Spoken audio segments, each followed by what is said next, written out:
Hello, hello. Hello. Let me change camera.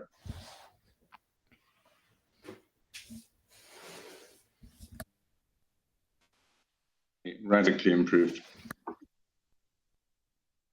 We need to figure out how to adjust the format of this here meeting. As folks had pointed out last week, we've basically got a weird mix of completely Matrix Foundation open source goings on, which also overlaps with This Week in Matrix updates. Also, we've got open source element stuff slapped in there in terms of the overlap with the open source matrix bits, which it builds on top of, but there's no particularly good reason for them to be there. In fact, they shouldn't be.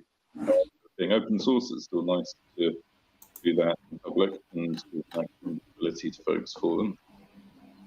And I wish I'd had time to unpick this and come up with a conclusion before this meeting, but I haven't. So at least wanted to acknowledge that we should shift the format of this around to make it more valuable. I mean, the easy, obvious thing would almost be to probably go back to having the element-specific stuff done as a addendum on the element internal meeting in the mornings, and then keep this for some purpose in the afternoons, whether that is a status update or what. Somebody who should be muted isn't muted, so we're getting background noises, possibly Florian. Well, with all that in mind, does somebody have any massive inspiration on how to improve things this week, or should we continue this week as status quo and promise to unravel it by next week?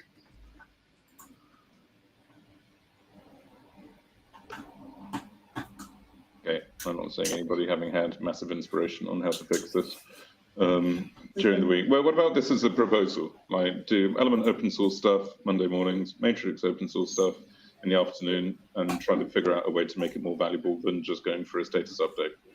Also, how useful is a status update for anybody other than me? And I don't know who is making lots of... Andy.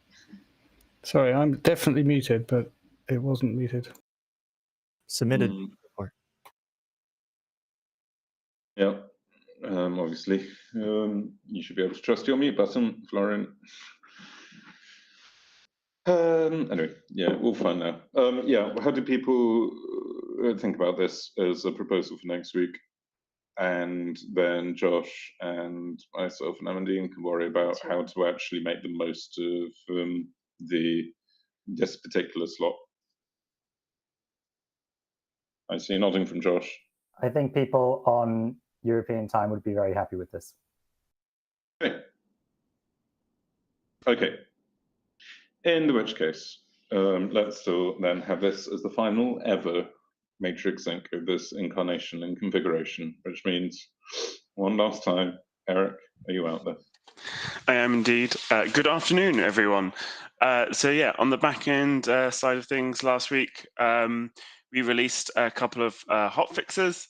The first was to fix a performance regression with event persistence that crept in there, and the second was to revert some of the unstable work around OIDC integration that we had landed.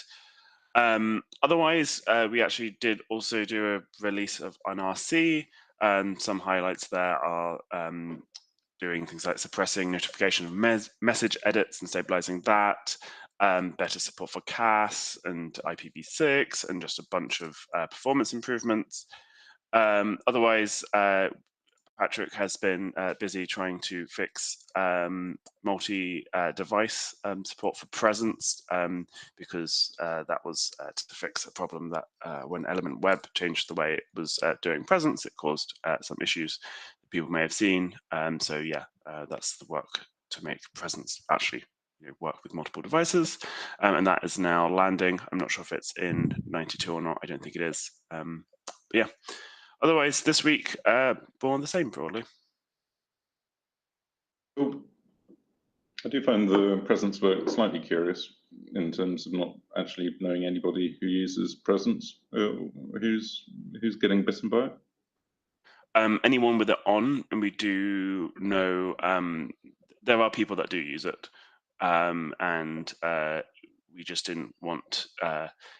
It's kind of spiraled slightly bigger than we'd hoped. We were trying to do a very strategic. Let's just fix this so that people with it on didn't see massive performance problems. But yeah, it turned out to be a longer thing than we'd hoped or planned. It also does affect those without Presence on because they get EDUs from any server who does have it on. So it kind of caused issues across the entire federation when anybody had Presence enabled. Okay, well, fair enough then. Any questions of Eric from anybody other than me? Okay, account portability Dendrite land. Hello. So yes, last week we were doing lots more sciencing performance and bug fixes, and same this week. And we were also doing some design work on cryptographic identities, which we're also continuing this week. The cryptographic identity stuff is built on top of the pseudo ID work that we've been doing over the past couple of months. And I just want to call out Sam for all of the hard work that he's been doing to try to improve the PsyTest coverage with pseudo IDs in Dendrite. So, because this is his last week. Thanks, Sam. If you're out there, oh, you are out there. I hope it was some fun. Can you all hear me? My microphone Can. working? Hello. Yeah. Just want to say I had a really good time this summer. It's yeah, and yeah, thank you. Oh, it's okay. It feels like it's gone past very quickly with all the fun and dramas all over the place on our side. So thanks for plugging away at making the pseudo ID stuff a reality on Dendrite. I did have an interesting cryptographic ID question come up yesterday. I was playing with Session with somebody, the peer-to-peer signal fork or vaguely peer-to-peer signal fork, and the person I was testing it with asked me, well, how does device verification work on this thing? Because it has no QR code or emoji equivalent device verification. And the reason it doesn't is because your primary identifier is your public key. And so people go and chuck around these massive 64-character public keys when they want to talk to anybody. And they consider the kind of social proof of bootstrapping by saying, hey, here's my ID on Session, talk to me there, is enough to prove that you are therefore in control of that private key, which I hadn't quite wrapped my head around before, possibly because I'm stupid and perhaps everybody else was very aware of this, but as a interesting UI trade-off, the idea of having really ugly public key identifiers versus not having to mess around with emoji, that verification, I thought was quite an interesting trade-off, and made me think of us shifting to our own crypto IDs in peer-to-peer matrix world eventually. How do they support multi-device in that setup and tie those together? They do have a link device button, which looks suspiciously like it's cross-signing within yourself, but it is not verification with other people.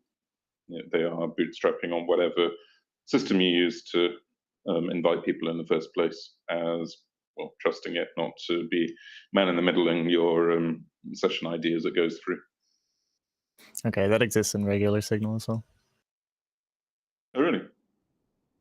Yeah, you can add your desktop or what have you. Oh, what, for the cross-signing? Yeah. Well, yeah. it exists in Matrix too. As I said, I was more thinking about verification. Okay, sorry for the detour there. Specland, Andrew, as you have your microphone temporarily unmuted. Hello. Yeah, in Specland, there's some more MSCs that came in, and there's one accepted MSC, which is authenticating on /versions, which is kind of interesting for some A/B testing use cases. But the real stuff that's kicking off in Specland is all the IETF MIME work that we're focusing on. The working group is participating in interim meetings in between the big IETF meetings, such that we can try and work faster towards the upcoming March 2024 deadline for one-to-one messaging that the DMA has introduced. Some interesting news this week is that a partial list of gatekeepers has been announced for the actual messaging portion of the DMA. So far, WhatsApp and Facebook Messenger have been designated. Apple iMessage is still in review, which can take up to 5 months. Android Messages may be designated next year, and that's only for consumer messaging platforms. Enterprise messaging platforms will be designated separately. This is how I understand it. Do let me know if any of that is surprising. Otherwise, this DMA timeline was kind of a nice graphic that I found on this post from the EU. It gives you sort of an understanding of where we are currently in September, where we have a designation of the initial gatekeepers, but some of them are still under market investigation. So the European Commission is going in and seeing whether or not the amount of traffic that is going through these services really designates them as gatekeepers. And if that is decided that that is yes, then that will be announced in February. And then those companies will get a little bit of a later deadline to comply than those that were announced in September. So hopefully that all makes sense to everybody. I haven't seen the diagram or the new updated timeline before. It's useful. Thanks for digging it out, Andrew. Yeah, no problem. Cool. Any questions on Spec or DMA? Right, in which case, over to Florian and the world of VoIP. Yeah, in VoIP, we continue to get everything ready for the next release and switching to the new Matrix RDC layer. So this is like last week. We also have progressed in the end-to-end encryption bucket, which is using the individual center keys, but we need to debug a bit further here. Small side note on the red stuff. This is something which is also being fixed by LiveKit now, such that it also works properly in the end-to-end use case, also with Firefox. So basically detecting that Firefox is part of the story and then just deactivating the red stuff only for Firefox. The major part last week was basically a proposal how we could run the single page application of Element Call on mobile platforms. And here specifically, we have the issue that under Android, there's it's not quite reproducible and sure how long a call can be running in the background, or if you have an enabled lock screen. And in order to have a pleasant user experience also on the mobile platforms, we just decided that Element X will also be able to host single page application element calls. Stay tuned, and we're in the way of implementing that. I'm really looking forward to that. Cool. Any idea what's going on with the mute buttons which lie about you being muted? Yes, it's already fixed. We just need to deploy the next version and we couple it to the Matrix RTC session being merged. Okay.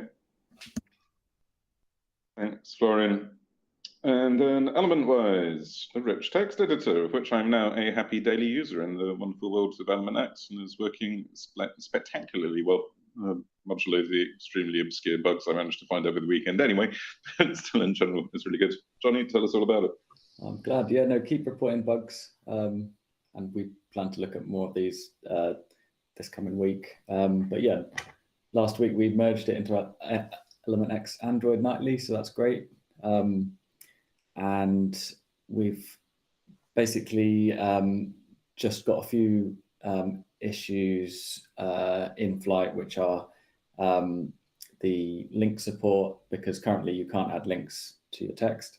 A performance issue on Android with recomposition. So hopefully that's coming in the next day or so. And we've also got a strange thing happening with the plain text backup that gets sent along with the formatted message. So you might notice there's some backslashes in there, but they're going to be disappearing soon. And that's about it for the main updates. Cool. Well, I can't get over how seamless it is in general, to the extent that it's really surprising when you do hit something weird going on with it. So I'm glad that the punchline of the rich text editor journey is coming together nicely, and the Element X will be rich text editor by default. So what about Element Web? Hello, Andy. Hello, very excited about that rich text editor stuff. We're continuing working on investigating and fixing stuck notifications, which we're doing by filling out a huge suite of tests that drive the application and figure out all the times when things should be unread or read or notifying or not. This week we've mostly been fighting our CI, but also adding tests, and we're continuing working through that. We've also been working on redesigning the room header. We've had to slightly step back from that because there were some problems with the implementation, but that's continuing. And we're also migrating all of our translations from one system to another. And we've done some of the small projects, and we're partway through the big project, which has all the strings in it. And there's an enormous amount of grunt work moving. Not just changing to a different system, but changing the way we look up translation keys based on an ID instead of the English text. That's it from Web. Very cool. Thanks. I was seeing a bit of enthusiastic response to switching to local lazy out there on the hardcore FOSS community, wondering why we would abandon poor WebLate being open source in favor of a proprietary system like local lazy. What's the 5-second thing I can try to say to people to stop them to calm them down, or try to calm them down? We had the same questions. It seems like quite a good system, but the decision to switch to a proprietary system was made during the Element X planning, not Element Web. Right. Okay. I shall go and find the answer there. No updates on Element Android, unless we have any secret Android people hanging out there. Actually, no, it's not true. We've just got no classic Element Android updates. Benoit, are you out there for Element X? Yes, I'm here. Good afternoon. So on Element X, the big news is that it's live on the Play Store and it's publicly available. So everybody should be able to get the production version of the app. We have a blog post describing it, so please have a look on it. We are currently fixing lots of issues, and on our plate we have Element Call, and we have the rich text editor that Johnny talked about, and the latest merge pull requests are about the Bloom effect, and we are keeping fixing issues for this week. Thank you. Cool. Thanks, Benoit.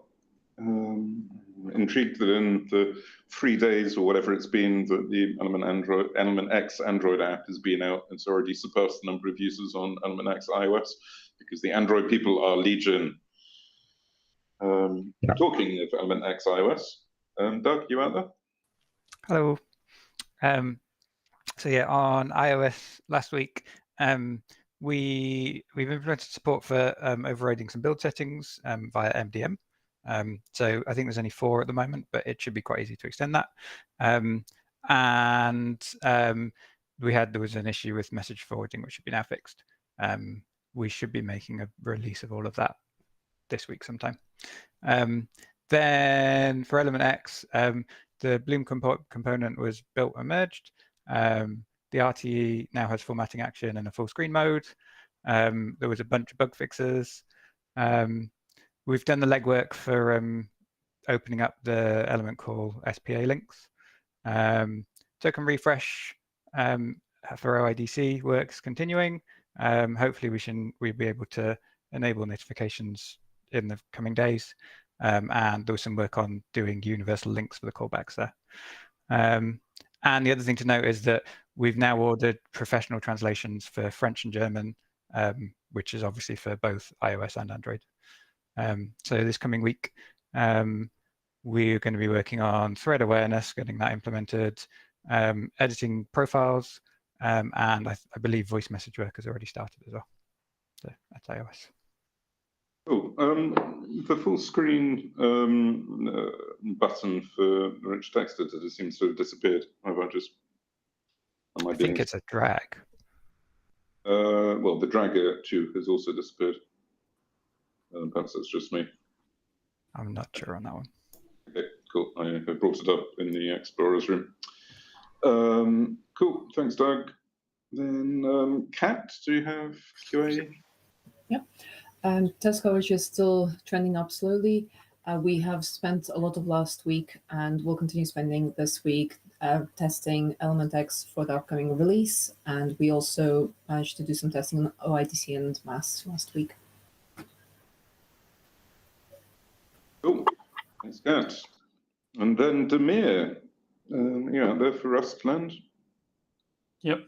Hello.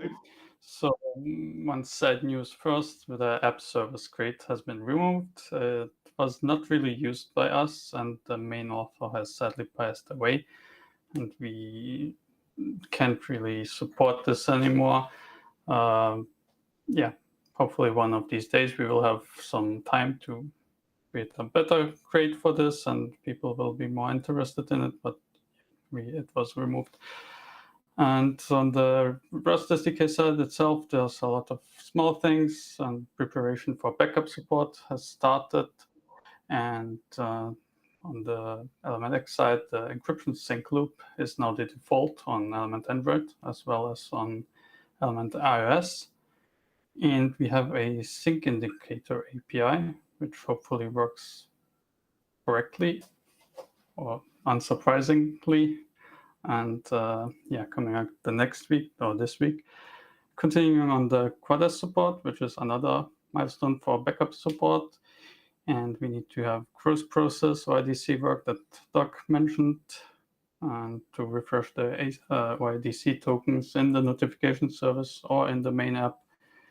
And yeah, we have a smallish hack going on, which will limit the size of the room list, at least initially, in a dynamic manner, to remove some slowdowns we have seen for huge room lists.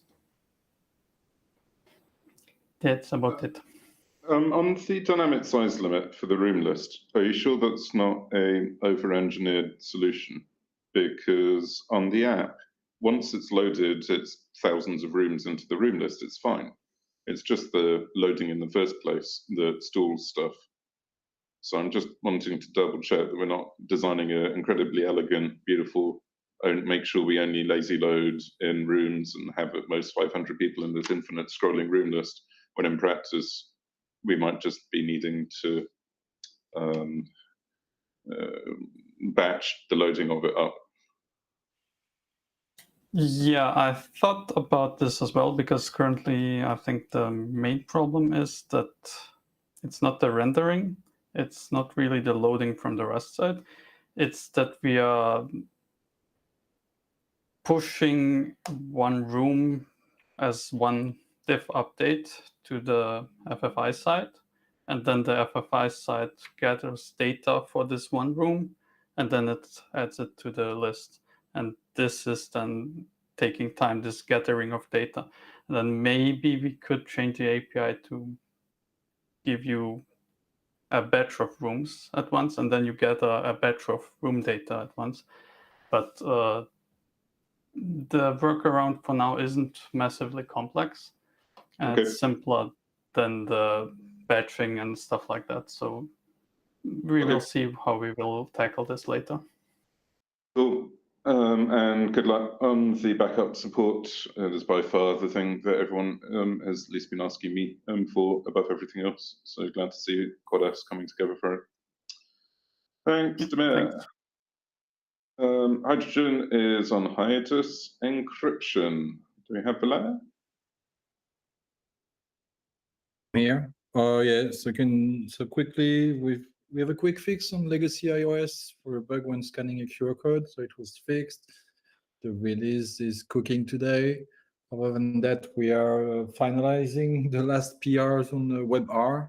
So around accessing key backup, uploading your keys, the message verification sheets, and verification. There would be a last one that is encryption of the database, and will be okay to continue. And also, yeah, Damir already told it, but we have work going on to prepare for the new signed backup on Rust. So that is the Quad-S support. Awesome. Thanks for that. Any questions on crypto, anyone? Okay, Hafshar, tell us about bridges.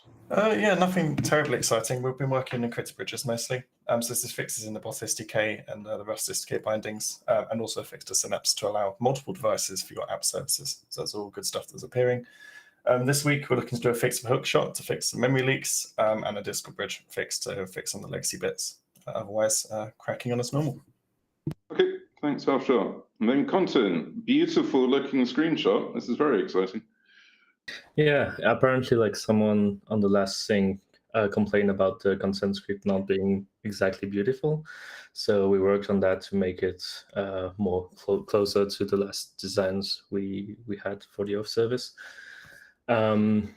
And apart from that, I've implemented the client credential, the oath to client credentials grant in Mass, which is useful for allowing automation of admin tasks to provision users, access tokens, which is also very useful for actually starting to run the end-to-end test suites we have. So that's the thing I'll be focusing this week is actually run complement and side tests with a Synapse plus the off-service stack.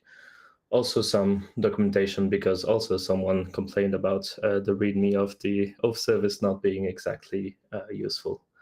Sorry, and thank you for enduring micromanagement or whatever this is. Talking of which, how are you going to get rid of the io.element / callback? Because that's the only wart that remains on your beautiful, otherwise unsullied version of Mass UI. Yeah, so on that one, Doug has been trying out stuff to make the redirect URI, so the redirect callback from the off service to the app using a universal link. So using something on the element.io domain, a plain HTTPS link, but we're hitting some issues right now, which might be just some of the caching that Apple is doing on the CDN side, because we changed the well-known Apple App Association right now. So for now, it's a bit on hold. We're waiting this week to have this cache fully propagated, and we'll reevaluate that by the end of this week. Can you just cosmetically fix it up? I literally take that string and replace it with the word element in the Mass UI. The problem is that part of this is like why we're displaying this is like the trust you're putting in the application. This is like the only thing that the app can't really spoof. So if the app is claiming to be Element, it could display Element X as the name. It could display it as the privacy policy, stuff like that. But it can't use it for the redirect URI because that's the one. Understood. Yeah. So you basically need, well, I mean, you could, worst case, then you could switch the domain around so it goes the right way, as long as it was element.io, look better than io.element. Anyway, don't need to fix this now. There is it's about trying to bring in transparency for the end users so they actually know what app they're talking to. That io.element, however, it's not actually verified by the app stores in this particular context. So reversing it doesn't help either. So we do need to figure out how better to do this, because it's one of the things we hope to do with the OIDC is bring in that transparency. But yes, it looks horrible at the moment.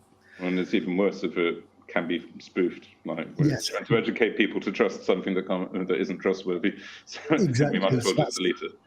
Yeah, so it might be better if it can't be trusted at all, just to not show it unless it is something that can be verified, like an HTTPS. Cool. Thanks, Hugh. Thanks, Quentin. Sorry, everybody else, for going down URI rabbit hole. Thibaut, save us from the rabbit hole.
Yes, I'm around.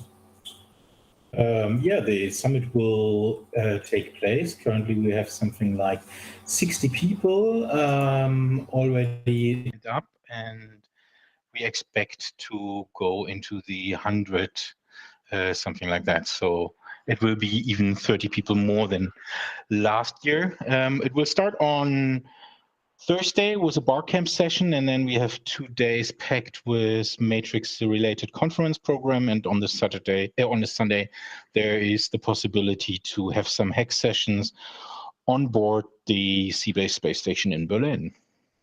So if you want to come, then just be fast, grab a ticket, and we see us in 2 weeks' time. Excellent. Thank you, Jan. I'm looking forward to it. And thank you for accepting my talk this year. It's very much appreciated. I was going to say something. We don't have time now, but Thibaut, I'll be interested to talk about your server list and how we can avoid it falling to the same trap as every other Matrix server list ever, where somebody publishes a slightly sketchy server on it and the entire world explodes. Josh, welcome. Hello, good local time, folks. It's morning here in the west coast of California. I'll keep this brief because we're a little bit over time. I'm new here, I'm coming up to speed, and I'm looking forward to providing a window into what I'm doing as the managing director of the foundation. Using this in whatever other vehicles we have. Definitely want to get some written updates out there as well for the broader community. Last week, woohoo! I was announced in the role. Very exciting. Doing a lot of onboarding activity, Matrix Live episode, and very pleased to be working with Jan to sponsor the Matrix Community Summit.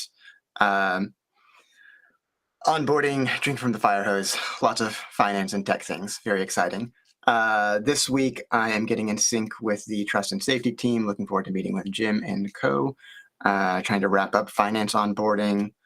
And do follow-ups with members so that we can fund the foundation. And looking forward, preparing the beginnings of a budget and program plan for elections, because again, we need to get that governing board in place and operating. Good. Means that Tib is no longer the last person on the sync, just in time for us to abolish the sync forever. So, any more last things from anybody? Sorry for running a few minutes over. In which case, let's crack on and take over the world. Good luck, everyone. Bye-bye.